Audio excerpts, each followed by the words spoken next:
Yo, what's up? Hai semuanya, namaku Bernard Imanotanto. Di sini namaku lagi. Di sini saya bakalan menjelaskan, bukan menjelaskan sih, aku hanya mempresentasikan hasil tugas yang sudah kukerjakan sebelumnya. Oke, kita langsung saja masuk ke desain. Mana yang namanya transition, slideshows. Oke, kita mulai. Nah, di sini gue bakalan jelasin interface-nya, materi singkat pengantar tik ya untuk Microsoft Excel ya. Yang pertama yang gue jelasin di sini adalah pengenalan interface dan rumus formula. Maksudnya pengenalan interface dulu ya. Oke, kita next. Nah, Microsoft Excel ini sebenarnya digunakan untuk menghitung ya kayak mendata ya, istilahnya mendata tugas atau nilai yang sudah dikerjakan oleh guru maupun dosen. Maaf ya, aku agak gagal dalam berbicara. Oke. Nah, gue baca ya. Excel adalah program spreadsheet dalam sistem Microsoft Office. Kita dapat menggunakan Excel untuk membuat dan memformat workbook untuk menganalisis data dan membuat data itu sendiri. Secara khusus, kita dapat menggunakan Excel untuk melacak data, membangun model pada data itu, memproses data dalam berbagai cara, dan menyajikan data dalam berbagai grafik.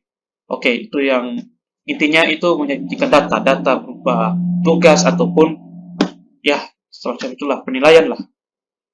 Lembar kerja dalam Microsoft Excel dalam satu sheet terdapat terdiri dari 256 kolom atau columns dan 65.536 baris atau rows. Kolom ditampilkan dalam tanda huruf A, B, C dan berakhir pada kolom IV. Sedangkan baris dilambangkan dalam bentuk angka 1, 2, 3 dan berakhir pada angka ya 65.000 lebih. Oke. Perpotongan antara baris dan kolom disebut juga sel. Misalnya, pada perpotongan kolom B dengan baris kelima disebut dengan sel B5. Dan sel yang bergaris tebal menandakan bahwa sel tersebut dalam keadaan aktif. Oke, gue jelasin sedikit ya. Sebenarnya Excel ini memang ulangin ya. Excel itu memang digunakan secara khusus untuk menghitung rata-rata atau nilai atau segala macam lah begitu. Dan Microsoft Excel ini berbeda banget dengan Word. Nah, jika Word itu hanya bisa buat tabel hanya secara manual, kita ketik secara manual, maka berbeda halnya dengan Excel, guys. Oke, kita lanjut. Ya, kita pengenalan interface pada Excel ya, bisa Excel apa saja ya, versi 2013, 2010. Oke. Nah, ribbon di sini adalah hal yang sangat perlu jika kita lakukan untuk perubahan antara Microsoft 2010 ke Microsoft 2013. Pada ribbon tercantum semua informasi dan perintah serta fungsi-fungsi yang dapat kita gunakan dalam mengelola data dalam Microsoft Excel. Oke. Nah, dari ribbon ini sebenarnya yang paling sering kita lihat, guys. Gitu. Ini bisa saja berupa file, home, insert dan lain sebagainya. Oke. Nah, untuk file itu biasanya berupa, ya, bisa saja export, save as, atau semacamnya. Oke, kita lanjut. Nah, home tab ini sering digunakan dalam mengelola data dalam Microsoft Excel. Dalam tab home ini terdapat semua informasi berupa teks, berupa format cells, jenis huruf, ukuran huruf, format tabs, memasukkan, dan menghapus columns. Dalam tab home juga terdapat cara-cara untuk merubah cell styles, memformat table, juga memasukkan data secara otomatis, mengurutkan, dan mencari data.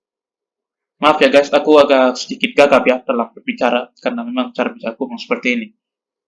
Nah, bisa dilihat ya, kalau untuk home tab ya, sebenarnya ini bukan sangat, memang sudah umum ini, kalau untuk Microsoft baik Excel, PowerPoint maupun Word. Oke, kita lanjut. Insert tab berfungsi untuk membuat sesuatu yang kita masukkan mulai dari foto, shape, clip art, grafik, text box, dan lain-lain. Nah, di insert ini yang saya paling sering gunakan adalah shape. Ya, format shape berupa gambar, bisa saja berupa banyak sekali ya. pictures berupa gambar yang ingin Anda masukkan berupa logo lah, foto keluarga lah, bisa lah segala macam begitu. Ya tapi kalau untuk Microsoft Excel sih, ya saya kurang tahu juga ya. Tapi memang bisa dikatakan ya, oke lah. Nah, dan yang paling sering digunakan untuk insert tab juga adalah WordArt juga sebenarnya. Nah, tapi untuk Microsoft Excel sendiri pun biasanya saya sangat jarang gunakan ya untuk insert tab ya. Yang maksudnya untuk format teks atau perubahan teks begitulah. Oke lah, kita lanjut ke slide selanjutnya. Kita next saja.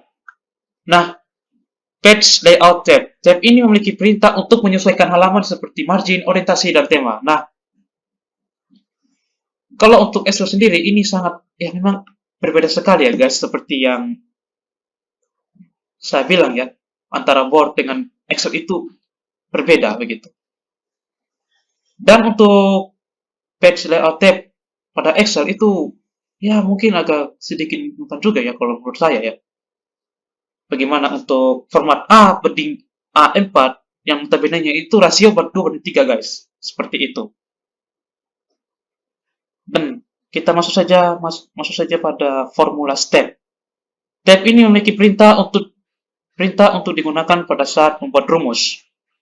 Oh ya, formula step. Biasanya itu berupa penambahan rumus, simbol, dan lain sebagainya. Yang berhubungan dengan rumus, guys. Oke, saya tidak bisa mengajari Anda karena secara teknis saya itu memiliki cara sendiri lah begitu. Dan cara yang saya buat itu membuat Anda itu makin tidak ngerti, guys. Sorry ya, gue agak mesti gagap dalam berbicara ya. Oke, kita next. Data tab. Data tab ini memungkinkan Anda untuk memodifikasi lembar kerja dengan sejumlah besar data dengan menyortir dan penjaringan serta menganalisis dan pengelompokan data. Nah, kalau untuk data sendiri sih ya mungkin jarang ya kita pakai ya, begitu. Jarang kita lihat dan bukan jarang kita lihat ya, jarang dipakai meskipun kita sering melihatnya, begitu. Sama juga dengan review tab, begitu, dan juga view tab, ya. Nah, kalau untuk help itu biasanya ya bantuan lah untuk tutorialnya gimana caranya, istilahnya begitu. Mohon maaf ya guys, saya tidak bisa menjelaskan secara detail karena memang saya bukan ahli dalam Microsoft. Oke, tapi setidaknya saya memberikan materi sedikit tentang interface dari Excel guys. Ya kurang lebih sih sama ya, sama seperti yang di Word ataupun PowerPoint, tapi mungkin caranya agak sedikit berbeda. Oke, next. Nah, kita masuk ke bab yang kedua yaitu pengenalan rumus atau formula pada Excel. Nah, rumus yang saya dapat di sini adalah rumus yang saya pelajari sewaktu SMP. Sayang sekali saya tidak belajar semenjak masuk SMA. 3 tahun saya belajar di SMA, yang saya pelajari cuma 13 mata pelajaran saja, kecuali PTK. Itu menyedihkan sekali dan saya sangat menyesal. Oke, formula dasar pada Microsoft Excel. Nah, rumus-rumus yang saya masukkan di sini itu rumus yang istilahnya sudah saya sering pakai ya sebenarnya waktu itu. Waktu SMP, cuman saya agak lupa dan saya juga kurang mengerti mungkin, tapi kalau saya praktek mungkin saya bisa. Oke. Nah, aritmetika dasar itu fungsi penjumlahan, plus, atau pengurangan, perkalian, dan pembagian. Nah, kalau pada umumnya kita menggunakan, kalau kita menuliskan perkalian pakai X atau apa, tidak berlaku untuk Excel guys. Dia bisa berupa simbol, begitu. Nah, kita masuk yang kedua yaitu sum berfungsi untuk menjumlahkan sekumpulan data pada suatu range. Bentuk penulisannya adalah sum number 1, number 2. Oh iya. Sudah terlihat ya di contohnya. Saya juga bukan ahli, tapi setidaknya saya memberikan contoh lewat caranya seperti yang digambar. Oke. Nah, terdapat sebuah data barang yang terdiri dari spidol, penghapus, penggaris, pensil, dan pokok. Ya, silakan dibaca sendiri aja ya guys. Oke, kita next. Min, ya min itu mencari nilai terendah dan sekumpulan dari sekumpulan data ya, atau range. Bentuk penulisannya adalah min, number one, number two, dan seterusnya, bla bla bla. Contoh 1 min 40, 5, 2, tekan enter. Contoh yang kedua sudah terdapat pada gambar ya guys. Saya tidak perlu menjelaskan. Caranya memang seperti ini. Saya tidak bisa memberikan teori terlalu banyak. Saya langsung saja masuk ke pembahasan berikutnya. Oke? Average berfungsi untuk mencari nilai rata-rata dari sekumpulan data. Nah, kalau untuk average sendiri saya sudah sering pakai waktu SMP, tapi sayang sekali saya juga lupa caranya. Count berfungsi untuk menghitung jumlah data dari satu range yang dipilih. Nah, contohnya itu sudah terdapat pada gambar. Kalian bisa terapkan di Excel Anda, meskipun dengan perbedaan versi yang cukup signifikan ya. Ya, saya rasa hanya itu saja yang saya bisa sampaikan. Saya langsung saja masuk ke slide selanjutnya.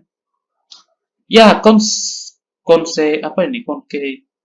Concatenate ya. Aku tidak terlalu ngerti.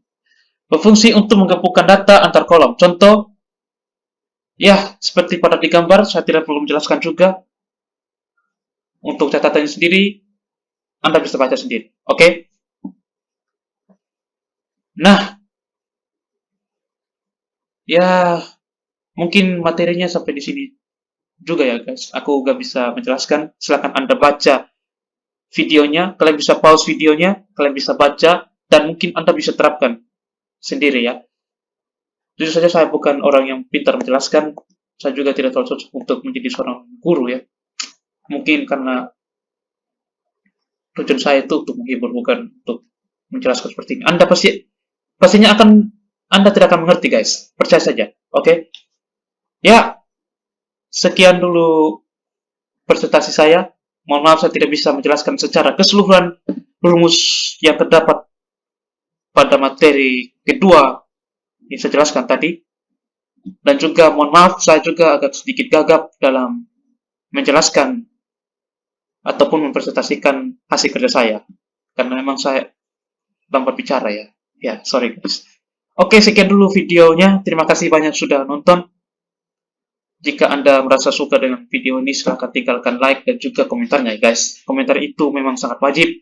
Apalagi dengan saran yang Anda kasih, membuat saya itu semakin semangat, guys. Oke, sekian dulu video saya. Terima kasih dan sampai jumpa di presentasi selanjutnya.